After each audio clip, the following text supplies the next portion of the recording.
জানেন আজকে সিআর 557/57/2024 একটা মামলা ছিল। এই মামলার ঘটনা হচ্ছে যে বাদীর বাইকে এই ফ্যাসিস্ট সরকারের যে রেজিমের যে অন্যতম ডিবি হারুন, এই ডিবি হারুন গং তারা 2019 সালের একটা মামলায় সন্দেশ দেখিয়ে 2 দিনের রিমান্ড নেয়। রিমান্ডে নিয়ে তারপরে ডিবি হেফাজতে নিয়ে তারা 76টা চেক তার প্রতিষ্ঠানের নামে তাদের কাছ থেকে জোরপূর্বক স্বাক্ষর করিয়ে নেয়। এই 76টা চেকের বিনিময়ে তারা ব্যাংকে ডিজোনার করে এবং পরবর্তীতে ফ্যাসিস্ট আমলেই মামলাগুলো সবগুলো সাজা নিশ্চিত করে 60 কোটি টাকার মামলা নিশ্চিত করে।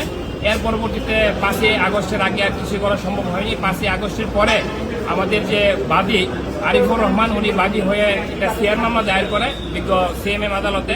মামলাটি তদন্তের জন্য বিজ্ঞ সিএমএম আদালত সন্তুষ্ট হয়ে সিআইডিতে প্রেরণ করে।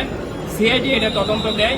পুলিশের যে সাবেক এডিশনাল ডিবির যে ক্রাইম জোনের যে দায়িত্ব ছিল এবং ধানমন্ডি থানার সাবেক যে ধানমন্ডি থানা ও সাবেক ওসি ছিল, ওসি সহ আরও সংশ্লিষ্ট 4জন আসামির বিরুদ্ধে সত্যতা পাওয়া যায় এবং তারা যে ডিবি হেফাজতে এই মানুষকে রিমান্ডের নামে নিয়ে নির্যাতন করে টর্চার করে তাদের কাছ থেকে চেক নিয়ে জোরপূর্বক টাকা নিয়ে আত্মসাৎ করে সর্বশান্ত করত, এই বিষয়টা প্রমাণিত হয়। তারই ভিত্তিতে আমরা বিজ্ঞ আদালতকে বলেছি।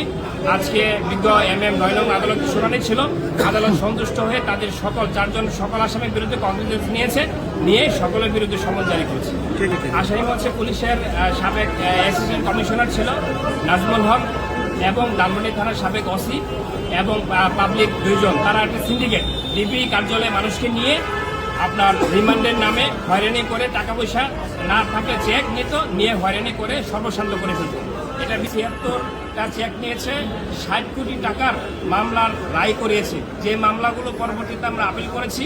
আমরা আশা করি আজকের এই ন্যায় বিচারের প্রতিষ্ঠানের মাধ্যমে ফ্যাসিস্টিজম যেহেতু বিদায় হয়েছে, আমরা ন্যায় বিচার পাবো এবং ওই মামলাগুলো সকল মামলা থেকে আমরা খালাস পাবো ইনশাআল্লাহ।